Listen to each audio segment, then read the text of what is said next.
Naniniwala ba kayo sa mga nilalang na hindi mula sa ating planeta? O sa mga mahiwagang nilalang na namumuhay sa pagitan ng realidad at misteryo? Sa Pilipinas, marami tayong kwento tungkol sa duwende, kapre, tikbalang at iba pang nilalang na naninirahan sa gubat, bundok o madidilim na sulok ng ating mundo. Ngunit sa ibang bansa, may mga kwento rin ng mga kakaibang nilalang na nagdulot ng takot at misteryo sa mga tao sa totoong buhay. Isa sa mga pinakakilala at nakatatak na kwento ng misteryo ay ang mga kwento ng Mothman sightings sa Amerika. Pero bago ang lahat, kung mahilig ka sa mga misteryosong kwento, huwag kalimutang mag-like at mag-subscribe para sa mas marami pang video na kagaya nito.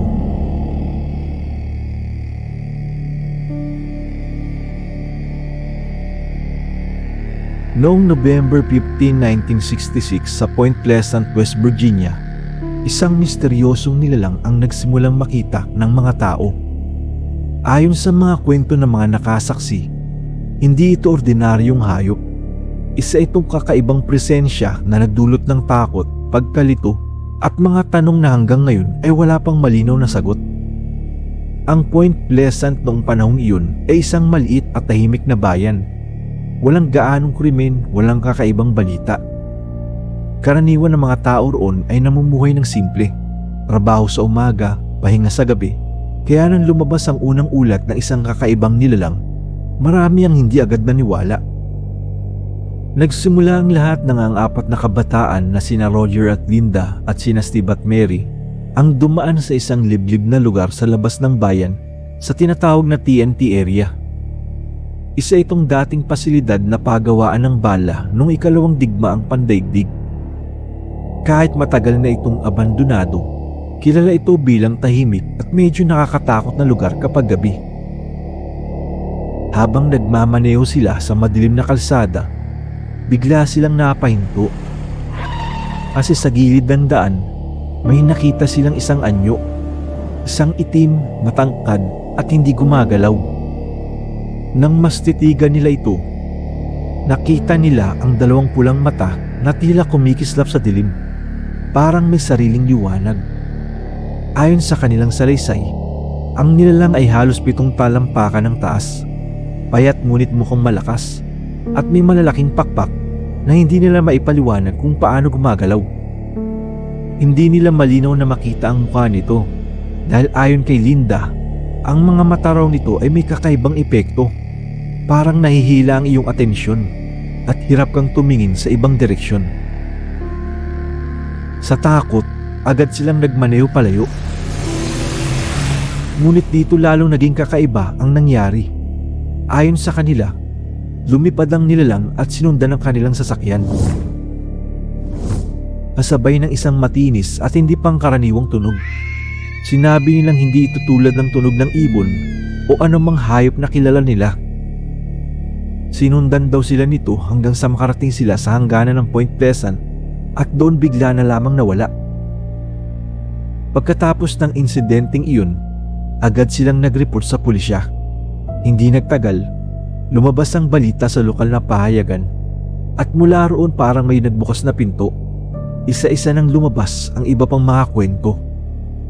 Sa mga sumunod na araw at linggo, mas marami pang residente ang nagulat ng kaparehong nakita. May 2 volunteer firemen na nagsabing nakita nila ang isang malaking nilalang na parang ibon na may pulang mata. May isang kontraktor naman na nagsabi nang tutukan niya ng flashlight ang isang nilalang sa bukid, ang mga mata nito ay kumislap na parang reflektor ng bisikleta. Maging ang pagkawala ng kanyang alagang aso ay iniugnay niya sa kakaibang presensyang iyon kahit walang ebidensya. Dahil sa dami ng ulat, nagsimulang maghanap ng paliwanag ang mga otoridad at eksperto.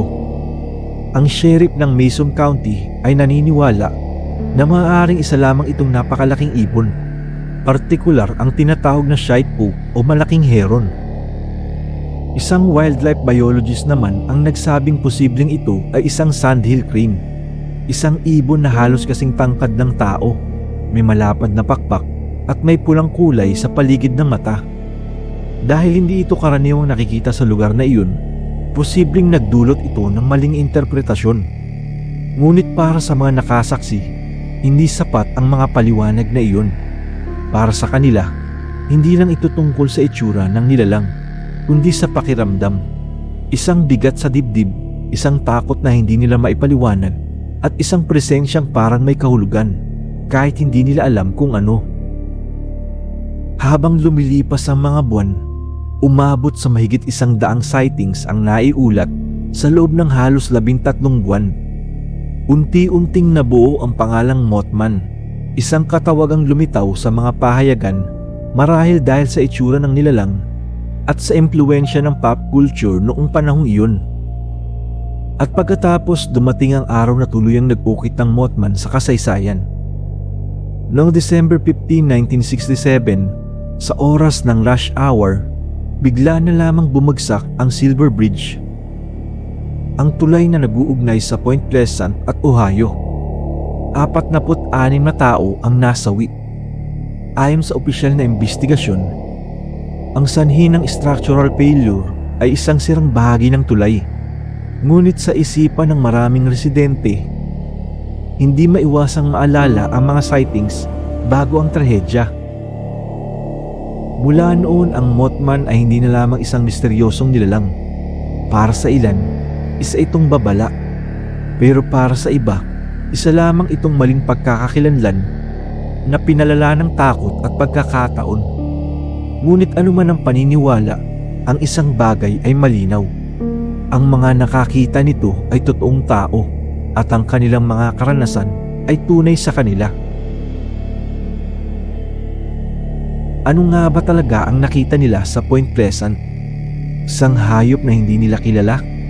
O isang kababalagan na minsan lamang nagpakita at iniwan ng mundo na nagtataka? Hanggang ngayon, ang Mothman ay nananatiling simbolo ng misteryo sa Point Pleasant. May libro, pelikula at museo na nakatuon sa nilalang na ito. Ngunit higit pa sa alamat o media sensation, ang kwento ng Mothman ay nagtatanong sa atin ng mas malalim na bagay. May mga nilalang ba sa mundo o sa kalawakan na hindi natin nakikita? May mga mensahe o babala ba mula sa mga mysterious beings sa paligid natin? At kung minsan, ano ang mas kahilahilakbot? Ang mga nilalang mismo o ang hindi natin naiintindihan sa mundo na ating ginagalawan? Marahil sa kabila ng science at logic, may mga kababalagan pa rin na nananatili sa pagitan ng realidad at misteryo. At ang Mothman ay isa lamang sa kanila.